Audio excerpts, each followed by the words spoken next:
Okay, quick hit, we do primarily two types of muscle contractions here.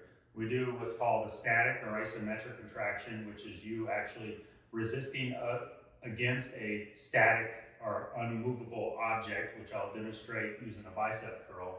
And the other one is what we call robotic. So robotic is actually moving through the range of motion and resisting as you go all the way.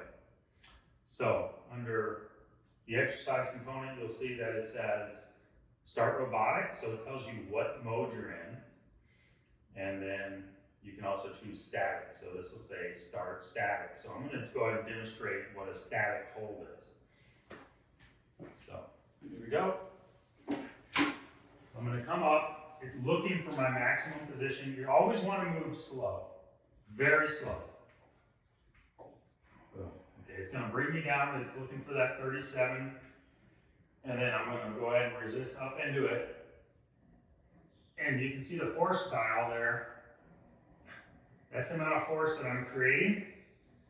And then the mountain climber is actually climbing up the mountain.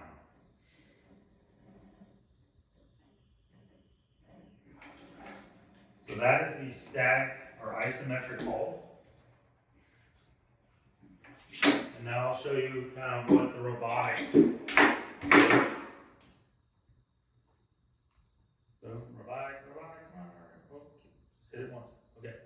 At its start, it knows my range of motion because we've already set it.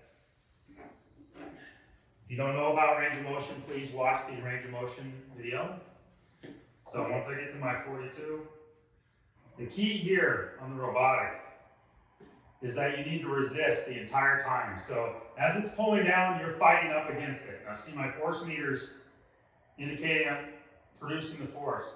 And as you get to your bottom range of motion, you're going to pull it up as hard as you can.